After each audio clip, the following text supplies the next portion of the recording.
এসো।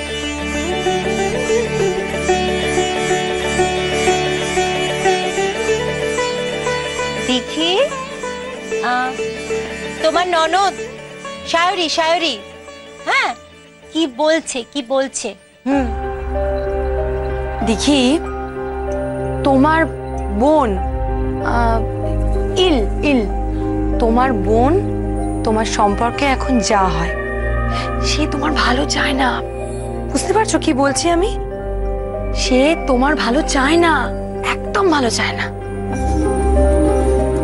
ও কি বলছে বুঝতে পারছো?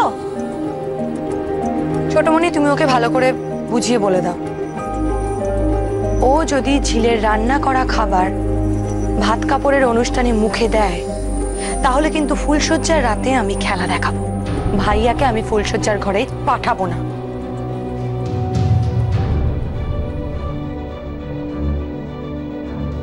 দেখি ও শায়রি শায়রি বলছে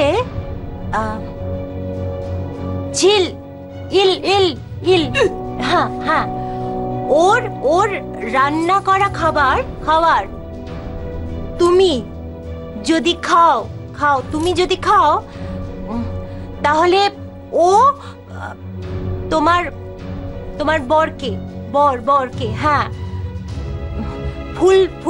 ফুলশয্যার ঘরে হ্যাঁ ঢুকতে দেবে না।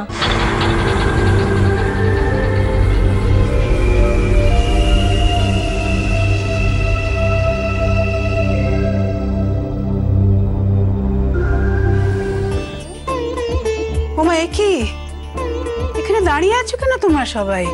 হ্যাঁ শ্যামলী শ্যামলী, বলো। ঝিলে রান্না হয়ে গেছে কি? হ্যাঁ ঝিল বৌদি তো কখন রান্না হয়ে গেছে। তাহলে নিয়ে আয়। এই তোমরা শাক ভাজা উলু দাও। বসো বসো।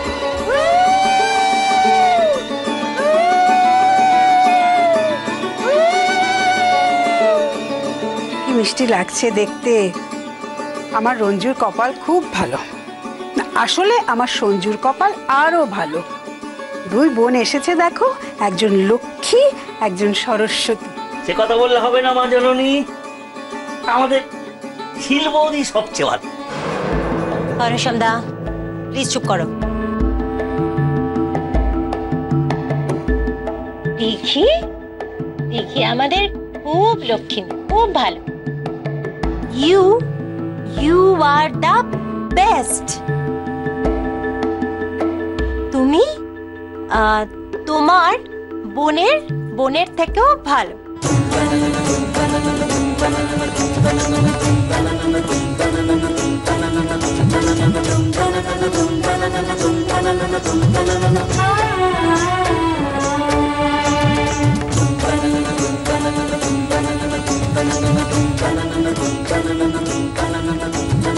এই শাক ভাজাও শাক ভাজাও।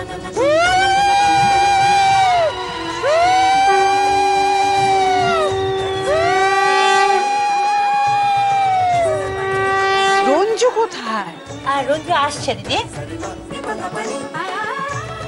মম, হ্যাঁ বলছি তুমি জলের গ্লাসটা একটু নিয়ে এসো না। ওমা দেখেছো খাবারটা দিয়েছে, জল কি যে করে না এরা। শ্যামলী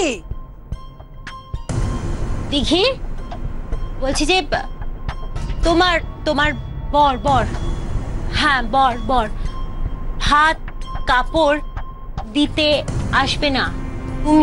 তুমি যদি ঝিল ইল ইল হ্যাঁ ওর রান্না করা খাবার খাও, তোমার বর ভাত কাপড় দিতে আসবে না।